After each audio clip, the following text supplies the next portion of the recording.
It's time now for the news review of this bulletin. The German economy minister has accused the U.S. of charging too much for its gas deliveries, as Europe's biggest economy struggles to rebalance its energy mix without Russian supplies. Robert Habeck rapped Washington for achieving what he called astronomical prices amid Europe's energy crisis. The U.S. is now providing 45% of Europe's liquefied natural gas, in which the continent is investing to make up for the Russian cuts. Meanwhile, the EU says that it is ready to discuss a price cap on gas within the bloc to bring down soaring energy costs ahead of winter. That after over half of the 27-member bloc called for a price ceiling on gas imports. Russia has reduced its supplies to Europe in response to the West's crippling sanctions over the war in Ukraine.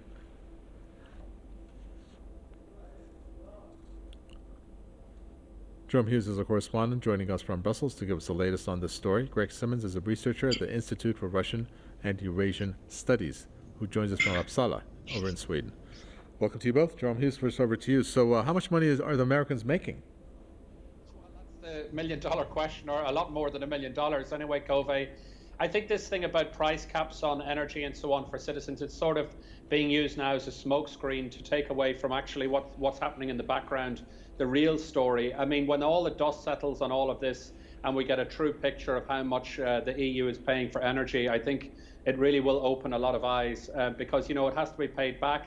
We're talking about austerity measures here. Obviously, taxpayers will have to pay it back. So it'll be fascinating when we get all the details. What we do know is that last March, the EU signed a deal with the United States for the US to deliver liquefied natural gas, LNG, totaling at least 15 billion cubic meters before the end of this year. Now, is it going to be more? Is it going to be less? What exactly is the price of that?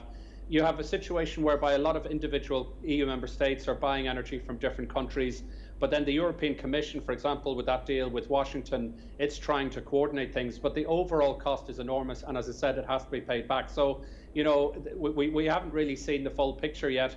There's a lack of coordination, and what the experts are saying as well is that, you know, in 15 years from now, even if there wasn't this crisis happening now, the demand for fossil fuels, for oil and gas, it would have increased anyway. And this idea of sort of replacing everything with renewables overnight, it really takes a long time to do that. So that's not possible. You know, I mean, last winter, we had a mild winter in terms of wind energy, so the turbines weren't moving. It could happen again this winter. The turbines can't store the energy, so they only produce energy when they're running. Of course, we would all like to see renewable energy and climate change action, but, you know, not everyone can go out and buy an electric car for 30,000 euro or whatever. And what's the long-term plan? Because at the end of the day, you know, we're getting energy from Norway, from the United States, from Algeria, from, you know, United Arab Emirates, from Qatar, Egypt, and so on. But this is costing a fortune. It's costing an absolute fortune. And where's the long-term plan? That can't keep going on forever. But just let me finally, on this, give you one figure, Covey, if I can. Bruegel, which is the economic think tank, it's just a short distance from where I'm speaking to you from now. It estimated a few weeks ago, its experts said that the short-term cost of replacing Russia's cheap gas, the short-term cost, and that's in addition to what would have been spent anyway, is they estimated to be 100 billion euro. Well, that kind of falls in line with how much they're paying right now. Greg Simmons, based on one source, is $56 million for just one container to be delivered to Europe, of which the U.S. then goes around and charges $256 million. So $200 million a pop for each delivery. Now, putting aside that cost or profit, the whole logic here is for this war to continue, led by the U.S. in many ways. Greg Simmons, do you have us? Yeah, yes, I'm back now. Okay, no problem. Well, the U.S. is leading this war. I guess in the past hours, Zelensky signed a decree that it's not going to opt for peace with Russia.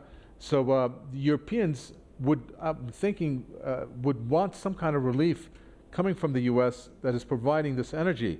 But yet the U.S. is looking at it as a profit-making scheme. That shouldn't sit too well with the Europeans, as Germany has stated. Well, I mean, you have a problem here because even before this war, even before the energy crisis, when you had this talk of substituting Russian gas, it was understood that the American energy would cost at least 4 times the price of Russian gas. Its quality is less, and its quantity cannot be guaranteed because you don't have pipelines. It has to be shipped across. So all of these things were known before the war. Of course, I mean, when you got Germany and these other states, which have essentially turned themselves from vassals to client states, what they've done is they've surrendered their energy security to the United States and made themselves hostage. And of course, now the European citizens are going to pay the price. And when this price is being paid and the full extent is known, they will definitely not be happy. Jerome Hughes, taking a look at not only just Germany, but other European countries who are suffering, obviously, as a whole, from this energy, high energy costs. We're looking at reports have indicated a number of companies or factories to relocate actually to the U.S. What is the general sentiment when it comes to this whole thing with the energy and with factories that are unable to keep up production or are in jeopardy of closing down, which many have also closed down as a result of this?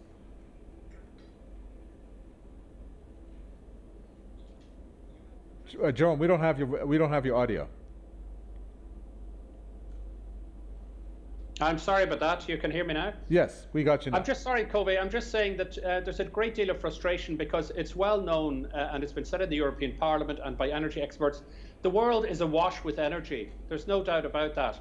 But what we brought ourselves to a situation, you see the attacks on the Nord Stream 1, Nord Stream 2 pipelines. It's obvious, even the greatest critics of Russia are saying that it's obvious the greatest beneficiary of this would be the United States. You've already given the figures yourself in terms of the LNG that's being brought into the EU from the US. And of course, that will have to continue because there's no long-term plan. And so, you know, you have a situation whereby the foreign policy all along has been to try and push down Russia, push down Iran.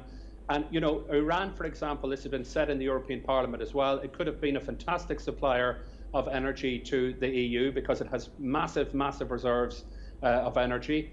And yet, because the EU has blindly followed the United States, which of course leads NATO, effectively leads the EU, many say, because the EU has done this blindly, we're now in a situation where we're taking energy from all corners of the place. When we were getting very cheap gas from Russia, we're also getting coal, we're also getting oil, all sorts of other important items as well for food, like wheat. I know there's a lot of wheat comes from Ukraine, but also from Russia. And we see food prices, energy prices going through the roof. So actually, people are just wondering, why are we in this situation? Who actually is benefiting at the end of the day? Is it the arms industry? Is it the lobby groups that have a particular problem with Russia or a particular problem with Iran and also with China? Like, who is the beneficiary of all of this? Certainly not the EU citizens. Yeah, well, Greg Simmons, that poses the question here as to why the Europeans are going down this path. I mean, Germany, who has complained now about this absolutely high prices being charged by the U.S., has said that if we're going to continue down this path, we're going to have social crises on our hands. We're going to have people protesting. I think they actually did. I think there were protests in Germany, actually, just in the past 24 hours. Yesterday, people in Germany came out and protested. We had them in Prague. It's going on in the UK, and I'm sure in France. So this is what the Europeans are facing. When are they going to wake up and smell the coffee? Well, I mean, as your correspondent said, I mean, the EU is not independent. I mean, it's absolutely dependent on Washington.